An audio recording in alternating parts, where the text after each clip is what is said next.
നമസ്കാരം. മലയാളി വാർത്ത പ്ലസിലേക്ക് സ്വാഗതം. പാകിസ്ഥാന് വലിയ സുരക്ഷാ ഭീഷണി ഉയർത്തുന്ന സംഘടനയാണ് തെഹ്രീക്കെ താലിബാൻ പാകിസ്ഥാൻ അഥവാ TTP. ഒരുപക്ഷെ ലോകത്തിലെ തന്നെ ഏറ്റവും അപകടകരമായ സ്ഥലങ്ങളിലൊന്നാണ് പാകിസ്ഥാനിലെ ഖൈബർ പഖ്തൂൺഖ്വ. ഖൈബർ പഖ്തൂൺഖ്വ പ്രവിശ്യയിലെ പാകിസ്ഥാൻ താലിബാൻ എന്നറിയപ്പെടുന്ന തെഹ്രീക്കെ താലിബാൻ പാകിസ്ഥാൻ ഉൾപ്പെടെയുള്ള ഭീകര സംഘടനകളുടെ കേന്ദ്രമായിട്ടാണ് കണക്കാക്കപ്പെടുന്നത്. നിരവധി തവണ പാക് സൈന്യത്തിനെതിരെ ആക്രമണം നടത്തുന്ന തീവ്രവാദ സംഘടന കൂടിയാണ് ഇത്. TTPയെ ചൊല്ലി പാകിസ്ഥാനും അഫ്ഗാനിസ്ഥാനും തമ്മിൽ നിരവധി തവണ ഏറ്റുമുട്ടലുണ്ടാവുകയും ചെയ്തിട്ടുണ്ട്.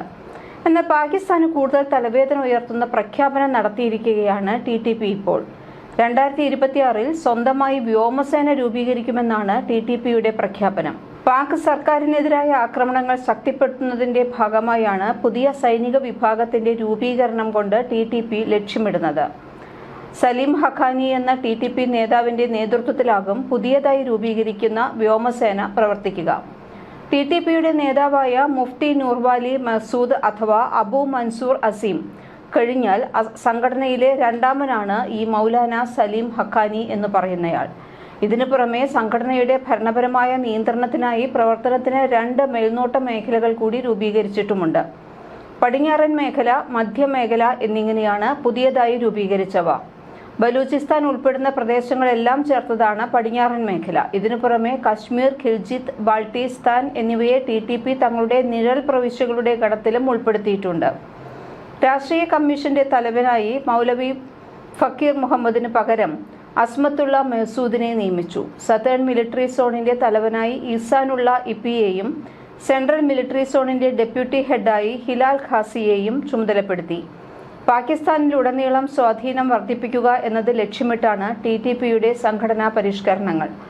അഫ്ഗാനിസ്ഥാൻ അതിർത്തിയോട് ചേർന്ന ഖൈബർ പഖ്തൂൺഖ്വ പ്രവിശ്യയിലാണ് TTP ഏറെ സ്വാധീനം ചെലുത്തുന്നത്. നിലവിൽ പ്രവിശ്യയിൽ പാക് സർക്കാരിന് നിയന്ത്രണം കുറവാണ്. പ്രവിശ്യയിലെ പല മേഖലകളിലും TTP സമാന്തര സർക്കാരിനെ പോലെയാണ് പ്രവർത്തിക്കുന്നത്. നിലവിൽ പാകിസ്ഥാൻ നേരിടുന്ന വലിയ സുരക്ഷാ പ്രശ്നങ്ങളിലൊന്നാണ് TTP. ഫിത്ന അൽഖ വാരിജ് എന്നാണ് പാകിസ്ഥാൻ സംഘടനയെ വിളിക്കുന്നത്. TTPക്ക് അഫ്ഗാനിസ്ഥാനിലെ താലിബാൻ സൗകര്യങ്ങൾ ചെയ്തു നൽകുന്നു എന്ന് പാകിസ്ഥാൻ ആരോപിക്കുന്നുണ്ട്. എന്നാൽ താലിബാൻ സർക്കാർ ഇത് നിഷേധിക്കുകയാണ് പതിവ്. ബലൂചിസ്ഥാനിലെ വിഘടനവാദ സംഘടനകളിൽ നിന്ന് നിരന്തരം പാകിസ്ഥാൻ സൈന്യം വെല്ലുവിളികൾ നേരിടുന്നുണ്ട്. ഇതിനൊപ്പമാണ് TTP അതിന്റെ ശക്തി വർദ്ധിപ്പിക്കാൻ ശ്രമിക്കുന്നത്. തുടക്കത്തിൽ ചെറിയ താവളം കേന്ദ്രമാക്കി പ്രവർത്തിച്ചിരുന്ന TTP ഇന്ന് ഒരു സമാന്തര സർക്കാർ പോലെ സ്വന്തം സേനയും ഭരണമേഖലകളും പ്രഖ്യാപിക്കുന്ന തലത്തിലേക്ക് വളർന്നു കഴിഞ്ഞിരിക്കുന്നു. ഭാരതത്തിന്റെ അവിഭാജ്യ ഭാഗമായ കാശ്മീരിനെയും ഗിൽജിത്ത് ബാൾട്ടിസ്ഥാനെയും തങ്ങളുടെ നിഴൽ പ്രവിശ്യകളുടെ ഷേഡോ പ്രൊവിൻസസിന്റെ പട്ടികയിൽ TTP ഉൾപ്പെടുത്തിയിട്ടുണ്ട്. പാകിസ്ഥാനിലുടനീളം സ്വാധീനം വർദ്ധിപ്പിക്കാനുള്ള തന്ത്രത്തിന്റെ ഭാഗമായാണ് ഈ നീക്കം. അഫ്ഗാനിസ്ഥാനിലെ താലിബാൻ ഭരണകൂടം TTPക്ക് താവളമൊരുക്കുകയും സൗകര്യങ്ങൾ ചെയ്തു കൊടുക്കുകയും ചെയ്യുന്നുവെന്നാണ് പാകിസ്ഥാന്റെ പ്രധാന ആരോപണം. എന്നാൽ താലിബാൻ സർക്കാർ ഈ ആരോപണങ്ങൾ സ്ഥിരമായി നിഷേധിക്കുകയാണ് ചെയ്യുന്നത്. അതിർത്തികളിലെ പാക് സൈന്യത്തിനെതിരായ ആക്രമണങ്ങൾക്ക് അവരെ പ്രോത്സാഹനം നൽകുകയും ചെയ്യുന്നുണ്ട്. താലിബാൻ TTPക്ക് അഭയം നൽകുകയും അവരുടെ പ്രവർത്തനങ്ങൾക്ക് പരോക്ഷമായി പിന്തുണ നൽകുകയും ചെയ്യുന്നതിനാൽ പാകിസ്ഥാന് ആഭ്യന്തര സുരക്ഷാ ഭീഷണി വർദ്ധിച്ചു വരികയാണ്.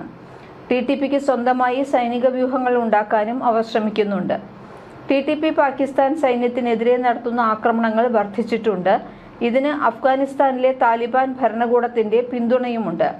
TTPക്ക് താലിബാൻ നൽകുന്ന പിന്തുണയിൽ പാകിസ്ഥാൻ ആശങ്ക രേഖപ്പെടുത്തിയിട്ടുണ്ട്. ഇത് ഇരു രാജ്യങ്ങളും തമ്മിലുള്ള ബന്ധത്തിൽ പ്രശ്നങ്ങൾ സൃഷ്ടിക്കുന്നുമുണ്ട്. TTP ഇപ്പോൾ സ്വന്തമായി വ്യോമസേന രൂപീകരിച്ചിരിക്കുന്നത് പോലും പാക് സർക്കാരിനെതിരെ കൂടുതൽ ശക്തമായ പോരാട്ടം നയിക്കാനാണ്. TTPയുടെ പുതിയ നീക്കങ്ങൾ പാകിസ്ഥാൻ സൈന്യത്തിന് വലിയ തലവേദനയാകുമെന്ന് ഉറപ്പാണ്. ഇതിനൊപ്പം പാകിസ്ഥാൻ സൈനിക മേധാവി ജനറൽ അസീം മുനീറിനെതിരായ പരസ്യ വിമർശനത്തിന് പിന്നാലെ മുൻ പാക് പ്രധാനമന്ത്രി ഇമ്രാൻഖാന്റെ ഉപദേശകൻ മിർസ ഷഹസാദ് അക്ബറിന് നേരെ ആക്രമണവും ഉണ്ടായി. UK സ്വന്തം വസതിയിൽ വെച്ചാണ് അക്ബറിന് നേരെ ആക്രമണം നടന്നതെന്ന് വാർത്താ ഏജൻസികൾ റിപ്പോർട്ട് ചെയ്തു. രാവിലെ 8 മണിയോടെയായിരുന്നു സംഭവം. ബെല്ലടിക്കുന്നത് കേട്ട് വാതിൽ തുറന്ന അക്ബറിനെ മുഖംമൂടി ധരിച്ച ഒരാൾ തുടർച്ചയായി മർദ്ദിക്കുകയായിരുന്നു. ആക്രമണത്തിൽ അദ്ദേഹത്തിന്റെ മൂക്കിനും താടിയലിനും ഒടിവ് സംഭവിച്ചു. മർദ്ദനത്തിന് ശേഷം ആക്രമികൾ വീഡിയോ പകർത്തിയതായും അക്ബർ പറഞ്ഞു. പ്രതിരോധിക്കാൻ ശ്രമിച്ചപ്പോൾ ആക്രമികൾ ആദ്യം പിന്മാറിയെങ്കിലും മിനിറ്റുകൾക്കുള്ളിൽ വീണ്ടും മടങ്ങിയെത്തി ദൃശ്യങ്ങൾ പകർത്തുകയായിരുന്നുവെന്ന് അദ്ദേഹം ആരോപിച്ചു.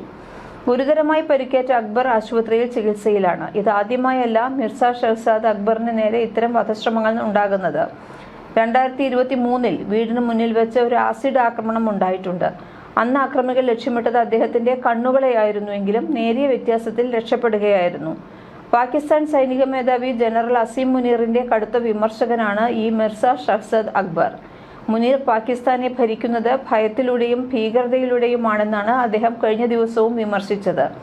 അധികാരം നിലനിർത്താൻ മുനീർ തങ്ങളുടെ വീടുകൾ ആക്രമിക്കുകയും പ്രിയപ്പെട്ടവരെ തട്ടിക്കൊണ്ടുപോവുകയും ചെയ്തുവെന്നും എന്നാൽ ഇത്തരം ക്രൂരതകൾക്ക് ജനങ്ങളെ ഭയപ്പെടുത്താൻ കഴിഞ്ഞിട്ടില്ലെന്നുമാണ് അക്ബർ പറഞ്ഞത്.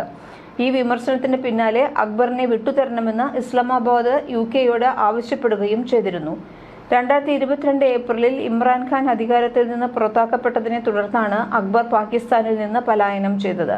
കൂടുതൽ വാർത്തകൾക്ക് മലയാളി വാർത്ത പ്ലസ് സബ്സ്ക്രൈബ് ചെയ്യൂ.